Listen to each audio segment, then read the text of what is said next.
요한복음 5장 말씀 보겠습니다. 요한복음 5장 1절부터 18절 말씀 너무 많으니까 우리 16절부터 18절 말씀까지만 읽도록 하겠습니다. 5장 16절에서 18절 말씀까지 같이 읽도록 하겠습니다. 그러므로 안식일에 이러한 일을 행하신다 하여 유대인들이 예수를 박해하게 된지라. 예수께서 그들에게 이르시되 내 아버지께서 이제까지 일하시니 나도 일한다 하시매 유대인들이 이로 말미암아 더욱 예수를 죽이고자 하니 이는 안식일을 범할 뿐만 아니라 하나님을 자기의 친아버지라 하여 자기를 하나님과 동등으로 삼음심이로라. 아멘. 우리 1장 내용을 보면서 예수님이 원래 말씀이셨고 창조전에 계셨던 분이시고 그분은 말씀과 빛이고 생명이다, 이런 말씀을 좀 봤습니다. 그리고 우리 또 1장 하반절에 세례 요한이 예수님을 세례하는 장면을 좀 봤어요. 그러면서 세례 요한이 예수님 보고 말합니다. 세상 죄를 지고 가는 저 어린 양, 이렇게 말씀을 꺼냅니다. 그리고 빌립과 나다나엘을 주님께서 제자를 부르시는 장면이 1장 내에 있었고요. 2장 내에서는 물을 포도주 만드는 일이 있었고요. 그 이후에는 성전 정화 사건, 성전에 들어가서 기도하는 집이다, 왜 여기서 이렇게 장사를 하고 그렇게 이익을 챙기냐라고 하면서 성전을 정화했던 사건이 있습니다. 그리고 3장에 니고데모와의 만남이 벌어져요. 니고데모는 사실은 예수님을 찾아온 거죠. 이렇게 찾아와서 이런저런 유대인들의 바리새인 중에 어떤 지도자 역할을 했지만 예수님의 말씀을 잘 알지 못하고 돌아갔던 인물입니다. 중생에 대해서 이렇게 저런 말을 하다가 결국은 돌아간 부분이고요. 그리고 세례 요한이 그는 흥하고 나는 세워야 될 것이라고 3장 30절에서 그는 결국은 흥해야 되고 나는 망해야 된다, 이런 고백을 하는 세례 요한의 모습을 묵상을 해봤습니다. 그리고 그 다음에 봤던 내용들이 위로부터 오시는 이, 그렇죠? 예수 그리스도가 누구냐? 위로부터 오신 이고 하늘로부터 오신 이라는 말씀을 좀 봤습니다. 4장에서는 사마리아 여인과의 만남이 벌어졌고 사마리아 여인에게 예수님이 직접 말씀하시는 거예요. 내가 그다. 네가 기다리고 있는 그 메시아가 나다. 이렇게 스스로 자증하는 장면을 볼 수 있고 여자는 예배할 곳을 묻죠. 그러니까 신령과 진정으로 예배할 때가 올 것이다. 장소 문제가 아니다. 그렇게 말씀을 또 하시는 장면이 우리 4장 후반절에 있고, 그다음에 왕의 신하들이 죽게 되었어요. 막 다급한 나머지 찾아와서 사실은 예수님에게 이런저런 청을 하지만 주님께서는 가지 않으시고 나들이 낫다, 가라라고 말하니까 왕의 신하가 그 말을 믿고 가니라 라는 모습을 우리가 묵상했습니다. 오늘은 5장 내용입니다. 38년 된 병자 이야기예요. 우리 그 5절 말씀 보니까 거기 38해 된 병자가 있더니 38년 동안 그 우물가에 모여서 2절 말씀 보면 예루살렘에 있는 양문 곁에 히브리 말로 베데스다라는 못이 있는데 거기 행각 5이 있고 그 안에 많은 병자, 맹인, 다리 저는 사람, 혈기 마른 사람들이 누워 물의 움직임을 기다리니 이는 천사가 가끔 못에 내려와 물을 움직이게 하는데 움직인 후에 먼저 들어가는 자는 어떤 병에 걸렸든지 낫게 되밀어라. 거기에 38년 동안 병자가 언제 물이 통하고 천사가 올지를 기다리고 있는 장면입니다.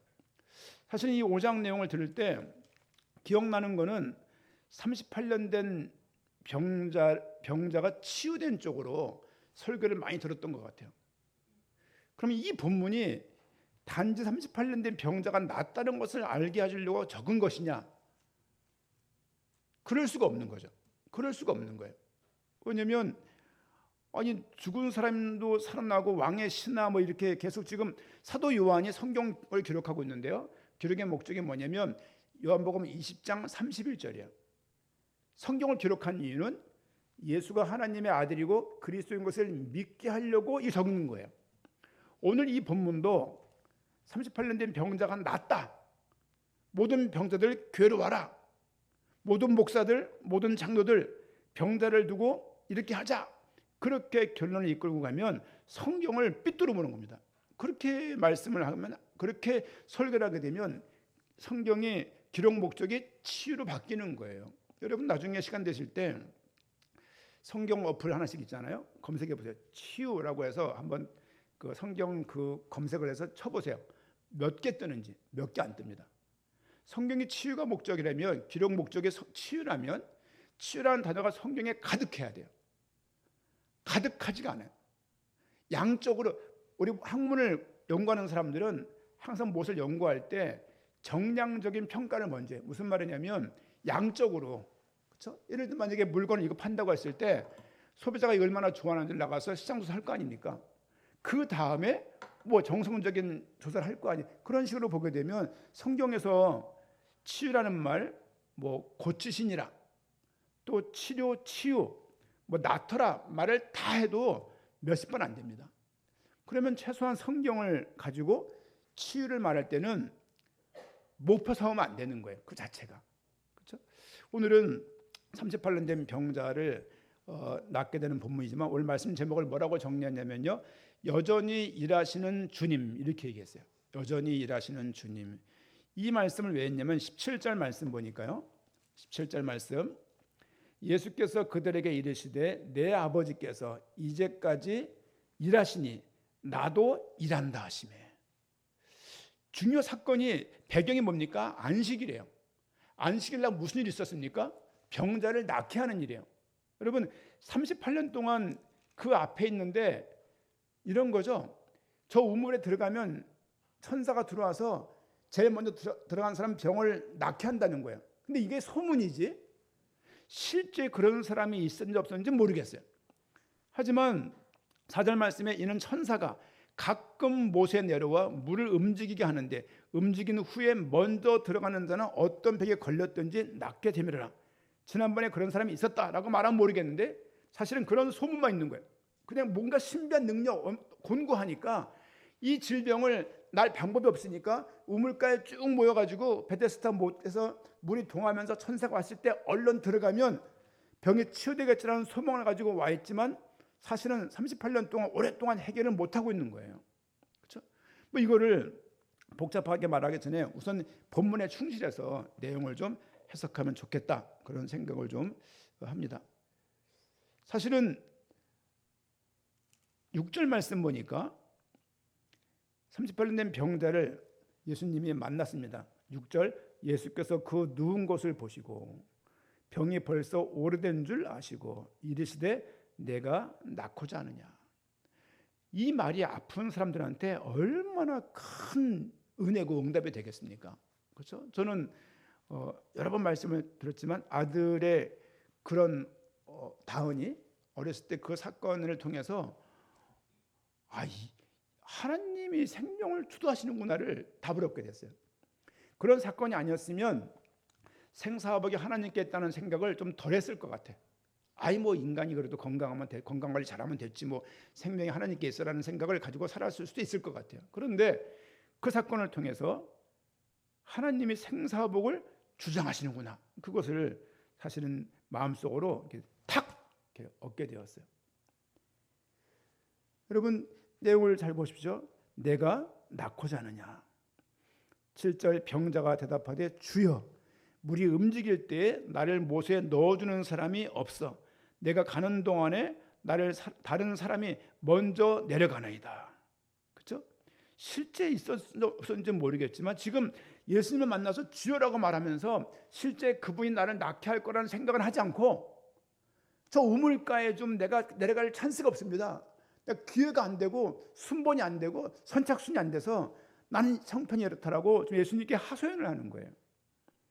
8절 말씀에 예수께서 이르시되 일어나 내 자리를 들고 걸어가라. 사실은 요한복음 2장, 3장, 4장부터 연결해 보게 되면 예수님의 말씀이 구질구질하지가 않아요. 그래갖고 설라문에 막 말을 한다면 낫게 하는 게 아니라 그냥 그 권위를 가지고 간단하게 얘기하는 거예요. 뭐라고 말씀합니까? 일어나 내 자리를 들고 걸어가라. 이렇게 말씀하시는 거예요. 여기서 묵상을 하나 생각을 좀 해봐야 될 것 같아요. 뭐냐면 믿음을 요구하지 않았어요. 잘 생각해 보세요. 네가 낳을 만한 믿음이 있으면 낳게 해줄게 랄지, 나를 설명을 충분히 한다면 내가 그리스도야, 나를 믿어, 그러면 낳게 해줄게. 조건부가 아니고 믿음을 요구하지 않고 믿음을 바라지 않고 그냥 은혜로 치유하시는 거예요. 그렇죠? 우리는 믿음을 가지면 치유될 거라는 확신을 가질 때가 많습니다. 저 또한 아이가 아팠을 때 그런 마음 갖고, 그게 나쁜 게 아닙니다. 나쁜 게 아니지만 믿음은 곧 치유라고 말할 수 없는 거예요. 사도 바울이 간질이었다고요. 여러분, 간질이 해결되면 얼마나 복음 전하는데 큰 유익이 되겠습니까? 조금만 피곤하면 설교하다가 쓰러지는 거예요. 쓰러지게 되면 그 사람들한테 무슨 덕이 돼요? 야, 너나 잘못하라고 말하고 그냥 가버릴 거 아닙니까? 그러니까 병이 낫게 되면 많은 사람들한테 더 이것이 은혜가 되고 더 이것이 간증거리가 되고 복음을 전할 수 있는 그런 거리가 될 것인데 불구하고 하나님은 사도 바울을 치유하지 않았어요. 그거 뭐라고 말합니까? 내 은혜가 내게 족하다. 얼마나 절망이었을까요? 난 이게 너무 절실한데 들려오는 음성은 내 은혜가 내게 족하다라고 말하는 거예요. 오늘 여전히 일하시는 주님이라는 말씀 제목을 가지고 보면서 첫 번째 대주로 예수님은 은혜로 다가오시는 생명의 주님이세요. 지금 이 본문은 병자가 낫다 이런 게 이전에 주님께서 예수님께서 생명의 주관자인 것을 보이고 있는 것입니다. 그렇죠? 지금 계속 사도 요한은 점진적으로 예수님이 어떤 분인지, 예수님이 그리스도인 것을 증언하기 위해서 계속 글들을 조금씩 강도를 더하고 있는 거예요. 이 앞전에는 사실 그 왕의 신하들을 못 봤잖아요. 왕의 신하들이 예수님을, 그런 고백이 나타나 있지는 않지만 그를 믿고 간 거예요. 사실은 그 왕의 신하도 예수님의 믿음을 테스트하지 않았어요. 우리는 믿음이 있으면 무엇인가 하나님이 더 하시고 믿음이 있으면 주님께 더 주신다는 생각들을 은근히 암암리에 가지고 있는 것 같아요. 그런데 사실은 믿음은 구원받았기 때문에 외적으로 생기는 게 믿음이거든요. 주신의 은혜 때문에 믿음이 생기는 거예요. 믿음 때문에 은혜 주시는 게 아니라고 따져보면은. 근데 우리는 믿기 때문에 은혜를 주신다고 생각할 때가 많이 있는 것 같아요. 물론 선순환되는 거겠지만 믿음에 이르는 거니까. 그렇죠? 주님께서 허락하신 그 믿음을 가지고 평생 살아갈 때 동사적인 뭘 실행하고 행동할 수 있는 믿음이 필요한 것이지만 사실은 믿음보다 우리에게 은혜를 가지고 주님이 다가오셨다는 부분들을 이 본문을 통해서 우리가 좀 발견했으면 좋겠습니다. 신앙이라는 거는요, 어느 한두 번의 응답으로 크는 것이 아니고 말씀에 이런 말씀 저런 말씀이 우리 영적인 삶의 토대에, 믿음의 토대에, 그렇죠? 온전하게 쭉 켜켜이 쌓일 때 그 믿음이 든든해지는 거예요. 뭐 응답을 받고 어떤 걸 경험을 하고 어떤 걸 체험을 한다고 믿음이 좋아지는 것은 아닙니다. 어느 순간에 무너져 버려요. 저는 이거 해결되면 교회 잘 나고 예수 믿기라고 했던 많은 분들에게 탄원서까지 써주고 별걸 다 했는데 결국은 그들이 교회는커녕, 그렇죠? 전혀 그렇게 막 그냥 와가지고 부탁하고 막 눈물을 흘리고 막 그랬던 친구 어느 순간에 보면은 무슨 일이 있었어요? 이런 식의 얼굴을 볼 때가 많이 있어요. 야, 그럴 수도 있구나. 그 어린 사람이 또 이것저것에서 그런 것들 말을 다 옮길 수는 없지만 그런 일을 보면서 응답이 주어지면 곧 믿음이 생긴다는 것은 아닌 것 같아요. 하나님이 이 믿음도 은혜 같아요. 그렇죠?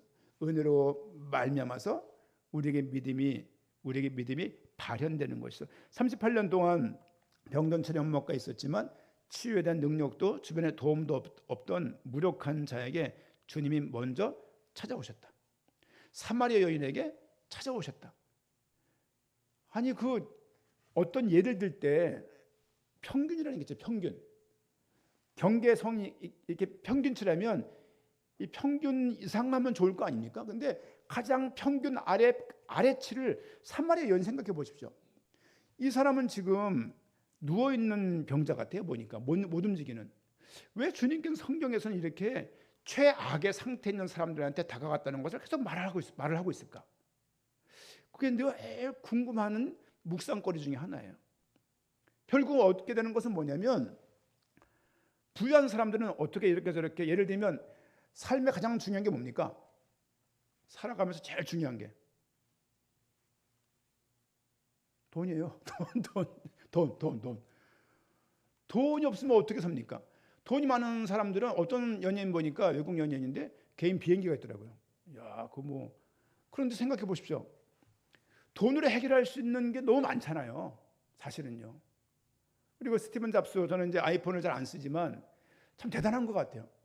근데 결국은 그렇게 멋진 강연을 하고 그 카리스마를 가지고 이런저런 것을 많은 아이템을 가지고 전 세계를 뒤흔들던 사람이 어느 날 갑자기 죽는 거예요. 이렇게 깜짝 놀랐어요. 중국의 진시황릉을 가봤어요. 진시황릉 가보니까 야, 가보신 분 계신가요? 진시황릉? 한번 가보시죠. 이제 야, 이게 말이 되나 이게?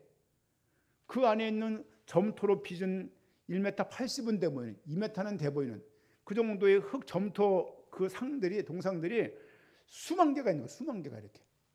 그 왕이 얼마나 권력과 그 힘이 셌길래. 근데 결국은 뭡니까? 그냥 죽고 마는 거야 이렇게. 사실은 삶을 살아가다 보게 되면 돈이 없어서 당하는 고통도 얼마나 많습니까? 그렇잖아요. 그런데 가난한 사람은 그 돈도 없으니 할 수 있는 게 아무것도 없는 거예요. 그렇죠? 최악이에요, 최악.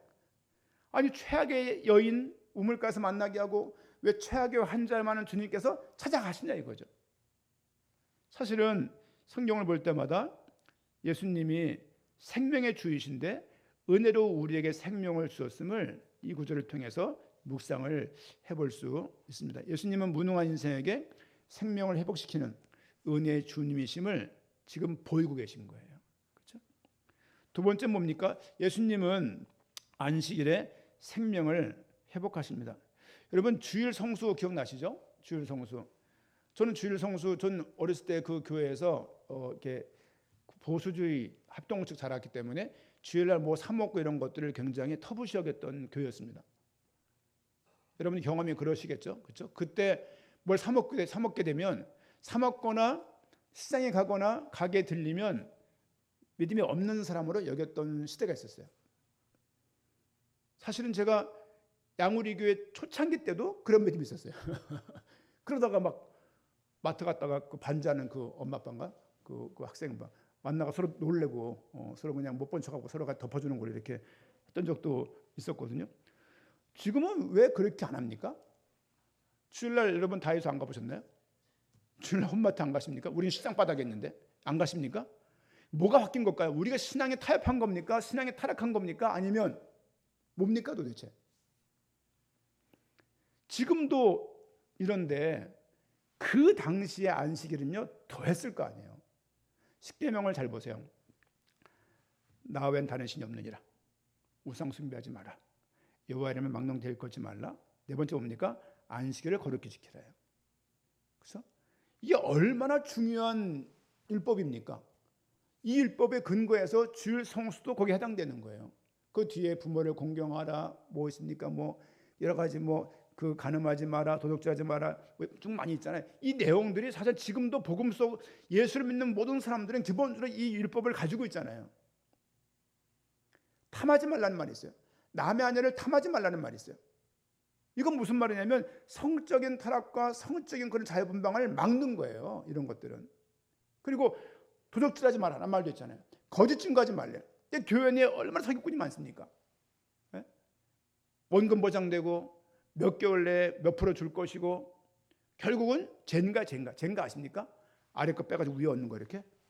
이 사람 돈 받아가지고 결국은 이 사람 거 등쳐먹는 거예요. 몇 개월은 주죠. 나중에 못 준다니까. 이거에 혹하는 인간들이 있어요. 당도 싸라고 말하고 싶지만 당을 싸는 건 아니지만 그런데 이런 거 모르다 보니까 그러니까 얽히는 거예요. 이제 얽히다 보게 되면 나중에 그 교인 중에 그런 분들이 있으면 이 뭐가 되냔 말이에요. 이게 다 이게 따져보면 십계명 위반인 거예요. 내 부모를 존경하라. 이 말에 엊그저께도 어머니가 정기 검진이에요.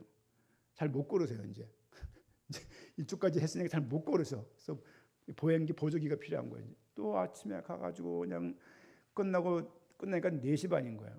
아우 얼마나 피곤한지. 그러면서 내가 속으로 투덜대는 마음이 있는 거야. 오늘 내가 이 시간 너무 하루 공천이의 생각이 있는 거예요. 그래서 운전하고 쭉 돌아가면서 야 임마 너 아플 때 엄마가 너 때문에 밤새고 임마 물 짜가지고 이 맞박이래요. 임마 물수건 얹어주고 너 몸 닦아주고 너 여기 찢어졌다고 너 업고서 병원에 너 무거운 너를 막 그냥 뛰고 또 떨어뜨려서 머리 찌고 막 그냥 제가 그래서 머리가 무겁잖아 제가. 그래서 얘가 바로 넘어가는 거야. 또 그러니까 그런 거 생각해 보니까 이 불효자구나 이게. 아니 어머니가 시간 투자한 것은 그건 꽁 시간이고 내가 하는 시간은 돈 시간이냐고 이게. 그래서 보면서 내 부모를 공경하라. 벌써 위반이야 이게. 그렇죠? 전 주일날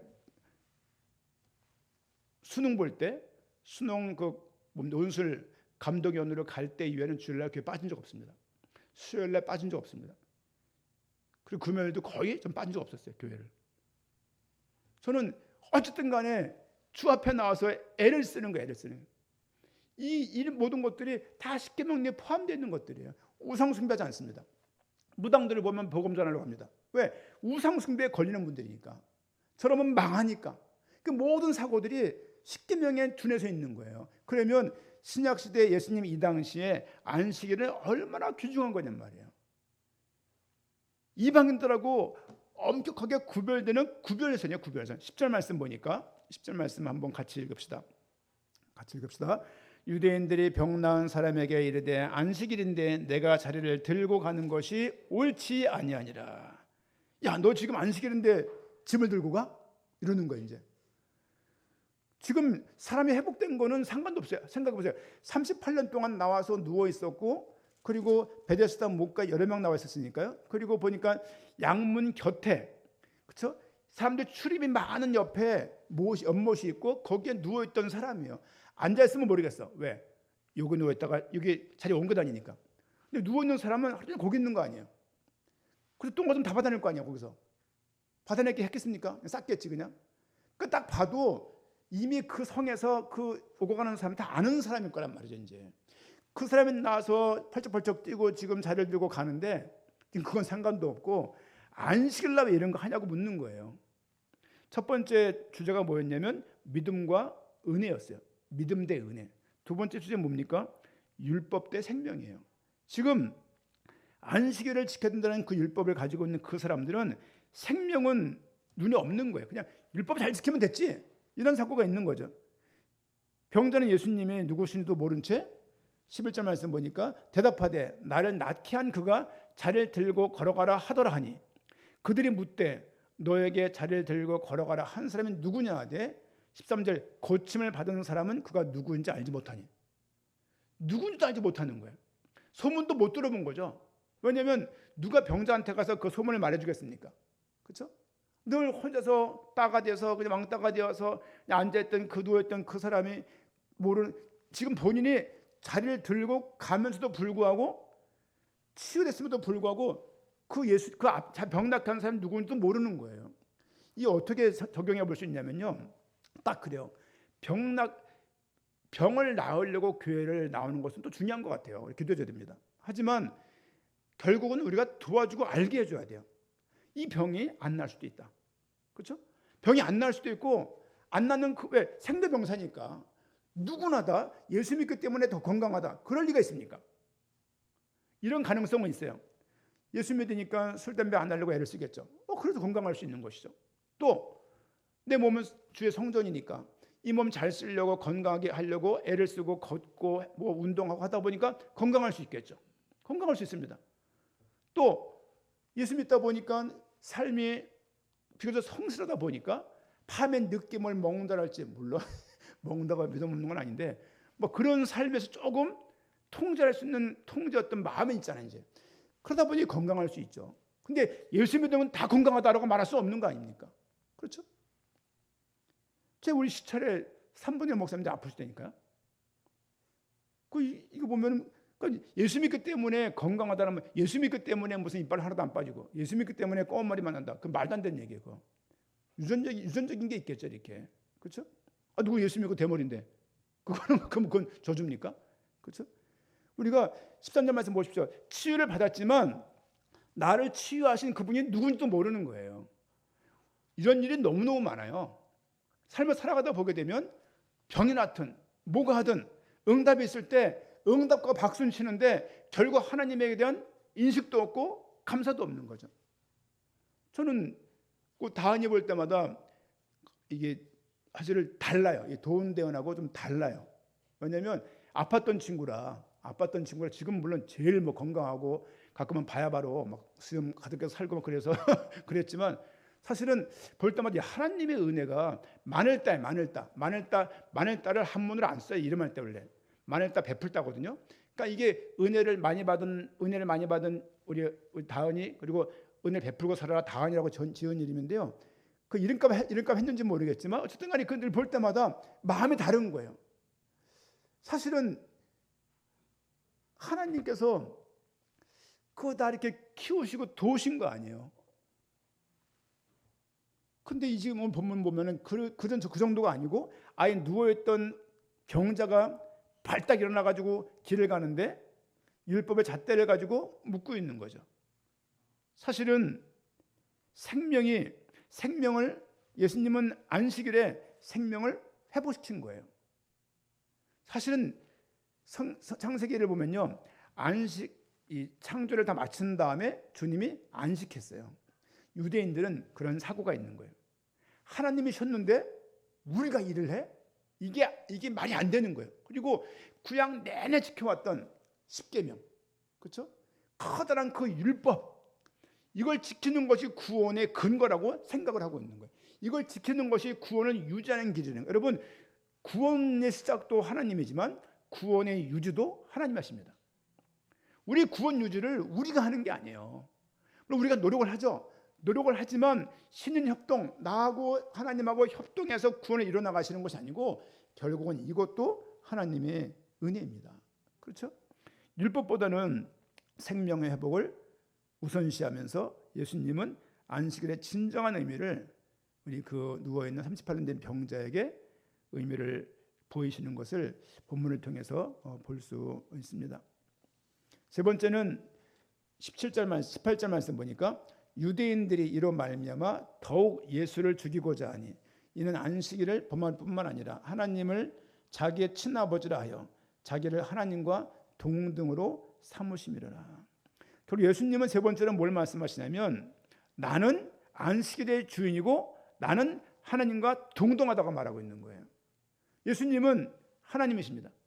하나님이세요. 저는 천국에 가면 하나님을 세 번 본다는 것을 잘 몰랐어요. 그냥 삼위일체 의미로 생각을 했지. 천국에 가면은 성부, 성자, 성령 하나님을 삼위 하나님을 보게 된다면 세 분을 봐야 되는 것이 맞는 거예요. 이 생각 들은 지가 10년 안짝이에요. 그 앞에는 그런 생각도 없었어요. 왜? 늘 듣는 말인데 거기에 대한 정확한 이해가 없는 거예요. 예수 그리스도라고 말하지만 왜 예수 그리스도인지 거기에 대한 어떤 의미적인, 거기에 성경에 근거한 어떤 그 근거한 그 영적인 뭐랄까요, 신앙적인 지식이 없는 거예요. 진리가 없는, 그냥 달달달 외워진 구호, 달달달 외워진 어떤 논리, 달달달 외워진 그 체계 속에서 그냥 사는 거예요. 제가 새벽에 얼마 전에 어저께인가요? 사무엘상을 보면서 그런 걸 좀 봤습니다. 성경을 좀 보겠습니다. 사무엘상 4장 3절입니다. 사무엘상 4장 3절. 지금 블레셋 사람들하고 지금 이스라엘 백성하고 전쟁이 벌어졌어요. 전쟁에 자꾸 지는 거예요. 전쟁에 져서 이스라엘 백성들은 어떻게 결정합니까? 사무엘상 4장 3절 말씀 같이 한번 읽겠습니다. 백성이 진영으로 돌아오매 이스라엘 장로들이 이르되 여호와께서 어찌하여 우리에게 오늘 블레셋 사람들 앞에 패하게 하셨는고 여호와의 언약궤를 실로에서 우리에게로 가져다가 우리 중에 있게 하여 그것으로 우리를 우리 원수들의 손에서 구원하게 하자 하니. 무슨 말이냐면요, 블레셋과 전쟁에 진 거예요. 그 무슨 말이에요? 하나님이 안 계신 것처럼 보이는 거예요. 그래서 여호와의 언약궤를 실로에서 우리에게로 이동해서 가지고 온 거예요. 가지고 와서 우리 가운데 있게 하자. 그러면 저 원수가 싸울 때 이것 때문에 우리가 승리하지 않을까? 그 얘기인 거예요. 지금 뭐가 똑같냐면요, 나 예수 믿으니까 잘못을 해도 괜찮지 않을까? 혹은 나는 교회 다니니까 더 큰 어떤 우환에 빠지지 않겠지? 나는 성경을 읽고 이거 봉사를 하고 이런 임무를 하고 목사를 하고 장로를 하고 권사를 하니까 나는 하나님께부터 그냥 막연한 안정감을 느끼는 거예요. 여러분, 언약궤가 하나님보다 클 수 없습니다. 지금 이스라엘 백성들은 이런 믿음을 가지고 있는 거예요. 그러면서 사울이라는 사람이 또 등장을 해가지고 하나님 말씀을 듣지 않아요. 결국은 왕이 없으므로 그들이 소견대로 행했다는 말씀 기억하시죠? 사사기 말씀. 지금 왕을 세우려고 계속 일이 벌어지는 거예요. 사사기 끝나고 왕이 없었습니다. 그래서 그 소견대로 행하였습니다. 엉망진창. 사사기 시대 때 있었던 인물 룻을 통해서 왕을 준비하는 하나님의 손길을 기록하고 있어요. 그러다가 사무엘상에 들어와서 한 여인이 아이를 못 낳고 서은기도를 하고 나시는 키우겠다고 말한 다음에 사무엘을 낳아요. 그 아이를 성소에서 자라게, 성소에 바친 거예요. 그 아이가 사무엘 엘리를 통하여서 조언을 듣고 하나님께 부르심에 응하게 돼요. 그러면서 사무엘이 사울을 세웠지만 사울은 사람들이 좋아하는 백성이었어요. 세우고자 하는 왕이 어떤 왕이었냐면 하나님의 말씀을 들을 수 있는 왕을 세우기 원했어요. 사울은 결과적으로 하나님 말씀을 듣지 않았습니다. 오늘 이 본문을 보니까 언약궤를 뺏겨요. 뺏긴 다음에 홈리와 비느하스가 11절에 죽임을 당하고 18절 말씀 보니까 궤가 뺏겼다는 말을 듣자 엘리 제사장이 넘어져서 목이 부러져 죽어요. 18절 말씀 볼까요? 사무엘상 4장 18절. 하나님의 궤를 말할 때 엘리가 자기 의자에서 뒤로 넘어져 문 곁에서 목이 부러져 죽었으니 나이가 많고 비대한 까닭이라. 그가 이스라엘의 사사가 된 지 40년이었더라. 그도 사사였어요. 그렇죠? 나이가 많고 비대한, 뚱뚱한 거예요. 얼마나 드셨을까요? 그렇죠? 왜냐하면 제사장이니까 드려주는 그 제물들, 그 단백질들, 그 고기들 엄청 먹었을 거 아닌데 결국은 하나님이 그의 눈을 감기시고 그에게 하나님이 이상을 보이지 않으시고 사무엘이라는 사람을 다시 세우고 사무엘을 통해서 결국은 다윗을 세우게 되는 것이 사무엘상의 이야기예요. 여러분, 똑같습니다. 언약궤가 하나님을 앞설 수 없는 것처럼 율법이 하나님을 앞설 수 없어요. 그렇죠? 그러나 율법은 삶을 통해서 굉장히 중요한 것들이에요. 율법은 하나님을 향한 것이 있고 공동체 유지를 위해서 필요한 하나의 규칙입니다.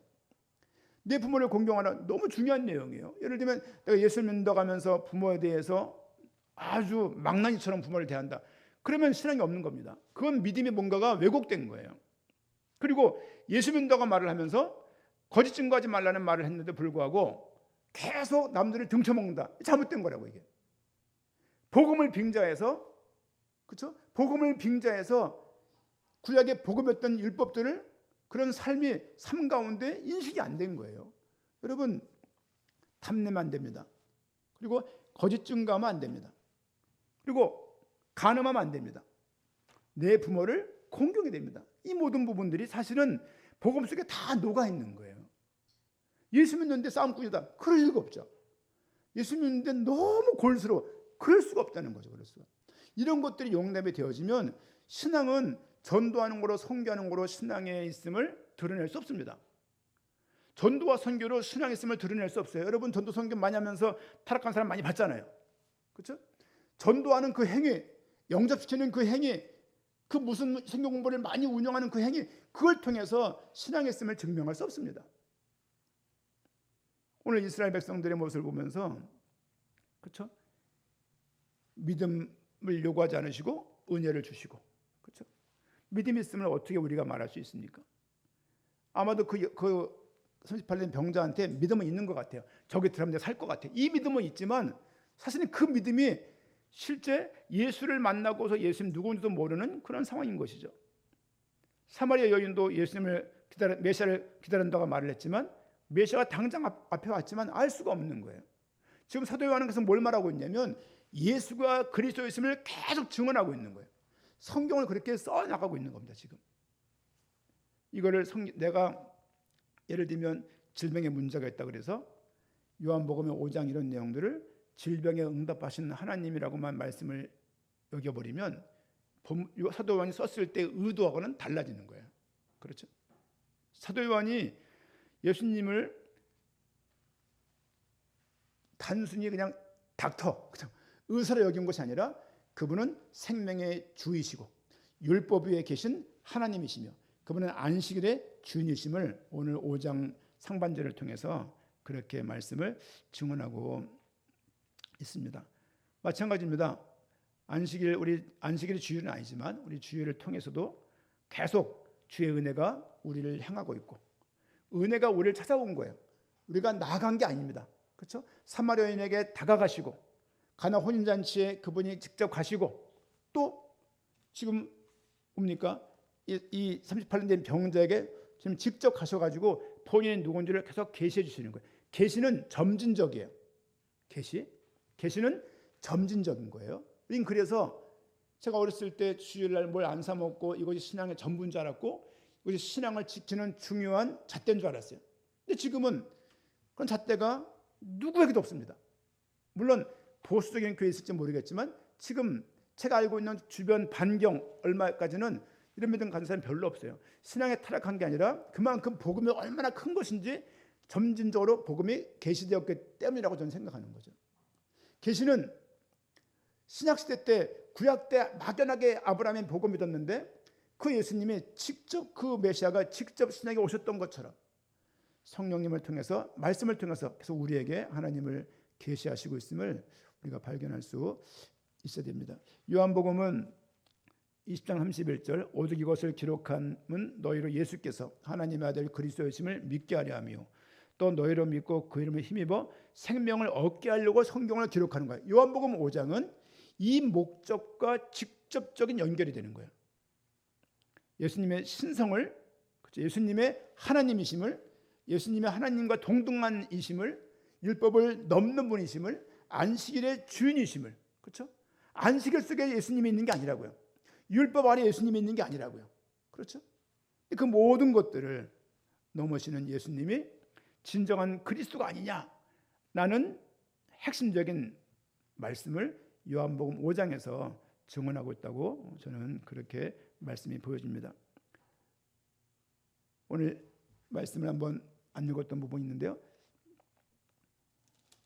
14절 말씀 보니까 그 후에 예수께서 성전에서 그 사람을 만나 이르시되 보라 내가 나았으니 더 심한 것이 생기지 않게 다시는 죄를 범하지 말라 하시니 그 사람이 14절입니다. 그렇죠? 그 사람에게 묻는 거예요. 13절 말씀 보니까 고침을 받은 사람은 그가 누구인지 알지 못했지만 이는 거기 사람이 많음으로 예수께서 이미 피하셨습니다. 그 후에 예수께서 성전에서 그 사람을 다시 만난 거예요. 만나서 말하는 거예요. 뭐라고 말합니까? 보라 내가 나았으니 더 심한 것이 생기지 않게 다시는 죄를 범하지 말라고 말을 하십니다. 그래서 그때 15절 그 사람이 유대인들에게 가서 자기를 고친 이는 예수님이라고 증언하기 시작하는 거예요. 그렇죠? 그러므로 안식일에 이러한 일을 행하신다. 유대인들이 저 예수가 저렇게 주일날 저런 일을 했구나 라고 해서 예수님에 대한 박해가 이때부터 시작돼요. 박해가 시작됐고 또 예수께서 그들에게 이르시되 내 아버지께서 이제까지 일하시니 나도 일한다라고 말하니까 신성모독이에요. 아니 네가 감히 네가 뭔데 하나님과 동등한 자라고 여기냐 그래서 예수님이 많은 사람들에게 죽임을 당하는 표적으로 이때부터 많은 고난이 시작되는 것을 볼 수가 있습니다. 성경은 그리스도 목적적입니다. 그리스도 목적적이에요. 우리가 응답을 주시려고 성경 기록된 거 아니에요. 우리가 병 낫게 하려고 성경 기록된 거 아닙니다. 내가 우리 자녀들 행복하게 살려고 성경 기록된 게 아니에요. 성경 기록은 예수님의 하나님의 아들이면서 그리스도를 믿게 하려고 주신 거예요. 우린 그러면 성경 전체를 통해서 창세기를 통해서 출애굽기를 통해서 레위기를 통해서 민수기, 신명기, 말라기부터 시작해서 전 성경을 통해서 메시아가 어떻게 증언되어 있는가를 볼 수 있어야 돼요. 어떤 부분은 명확해요. 메시아, 딱 복음. 어떤 내용들은 이 복음을 서술하는 서술적인 내용이 있어요. 어떤 내용들은 서술한 서술하는 내용들도 있어요. 그래서 성경을 볼 때 잘 안 보이는 거예요. 그래서 교회 목회자의 도움과 전문인들의 신학자들의 도움이 필요한 것입니다. 오늘 말씀 제목은 여전히 일하시는 주님.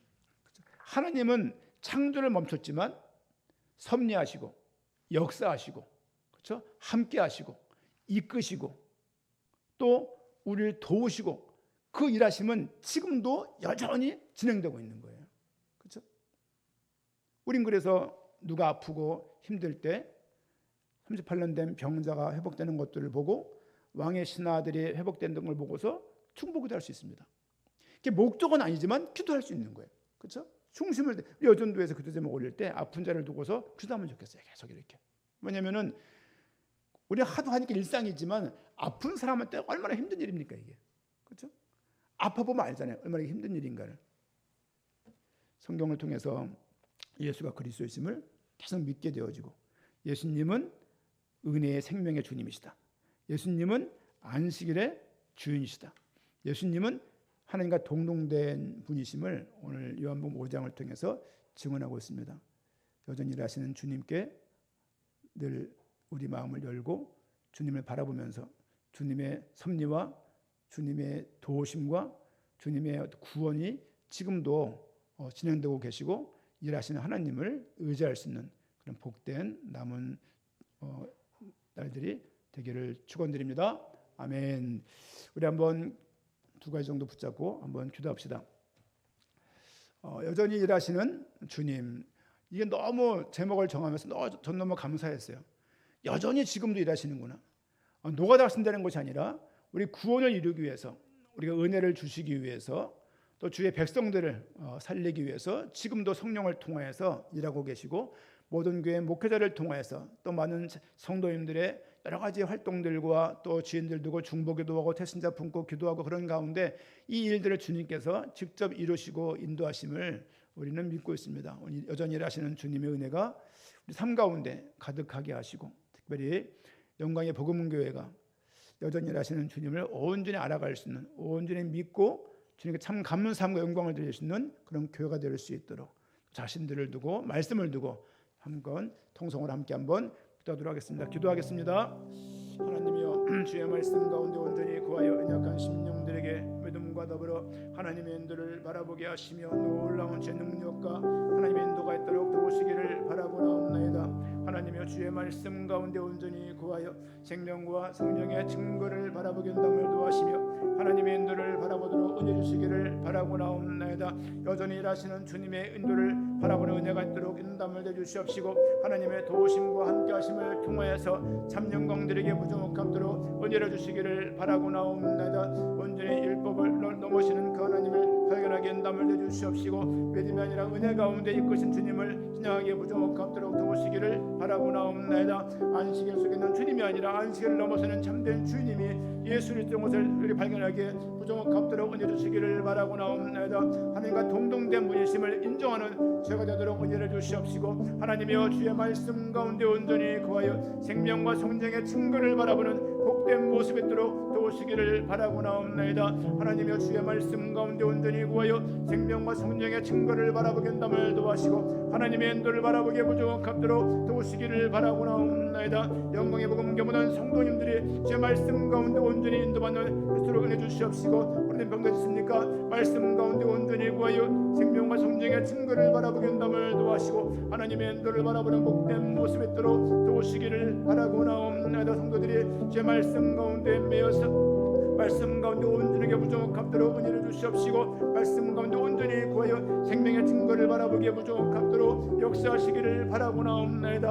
하나님의 주의 말씀 가운데 온전히 구하여 생명의 증거를 바라보게 한담을 도와시고, 하나님의 인도를 바라보기에 부정함도록 역사하시기를 바라고나옵나이다. 놀라운 주의 권능 가운데 온전히 구해서 올바른 믿음 갖기에 부정함도록 은혜를 주시옵시고, 은혜 하나님을 찬양하기에 부정함도록 은혜 주시옵시고, 하나님 말씀 가운데 온전히 구하여 생명의 주인인 것을 인정하기에 부정함 부족함도록 은혜를 주시기를 바라고나옵나이다. 하나님이여 주의 말씀 가운데 온전히 구하여 생명과 성령의 증거를 바라보게 한담을 도와시며 하나님의 인도를 바라보기에 부족함도록 역사하시기를 바라고나옵나이다. 말씀 가운데 온전히 구하도록 축복하시고 인담을 대해 주옵소서. 감사하오며 예수님의 이름으로 기도합니다. 아멘.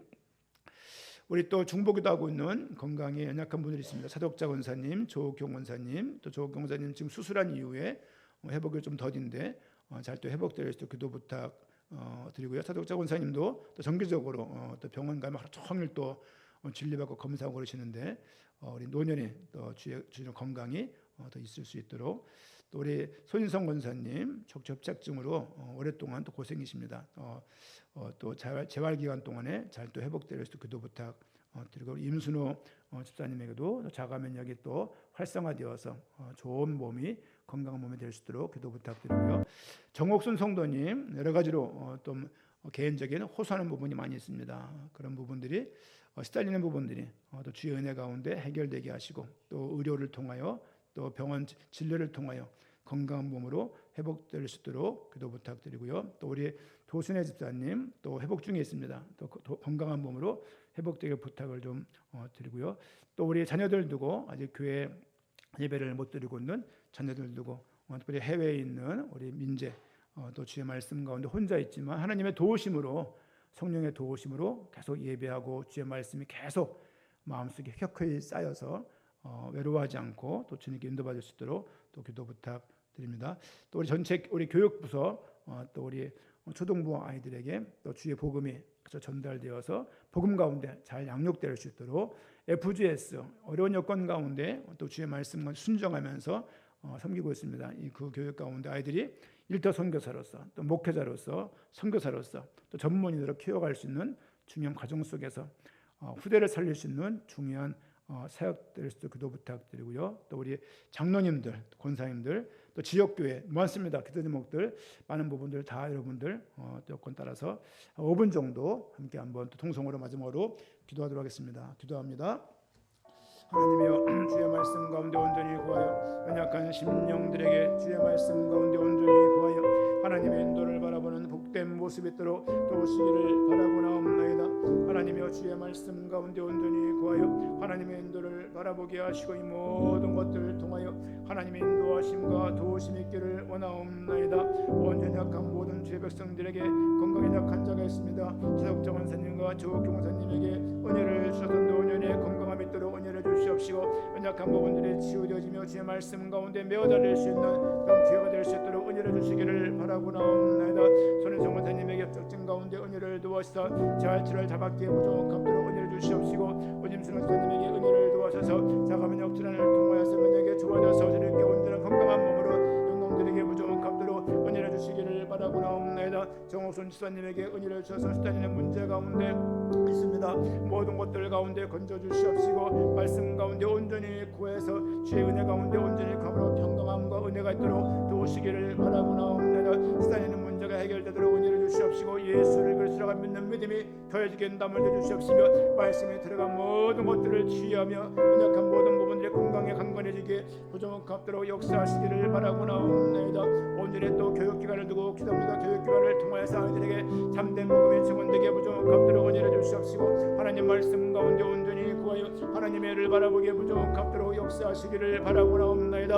연약한 심령들에게 믿음을 주시는 이가 이 하나님의 신줄로 믿사오니, 하나님의 주의 말씀 가운데 온전히 구해서 선생들에게 믿음을 주시옵시고, 하나님 말씀 가운데 온전히 구해 다음 세대를 위하여서 참된 복음에 증언된 교육기관 될 수 있도록 도우시기를 바라고나옵나이다. 직분자들에게 믿음을 주셔서 정직이로서 역할을 감당하게 부족함도록 은혜를 주시옵시고, 봉사하는 일들과 모든 것들 가운데 하나님의 애를 바라보게 부족함도록 힘을 주시기를 바라고나옵나이다. 연약한 심령들에게 믿음을 주시는 이가 이 하나님의 신줄로 믿사오니, 하나님이여 주의 말씀 가운데 온전히 구하여 생명과 성령의 증거를 바라보게 한담을 도와시고, 하나님의 인도를 바라보게 부족함도록 역사해 주시기를 바라고나옵나이다.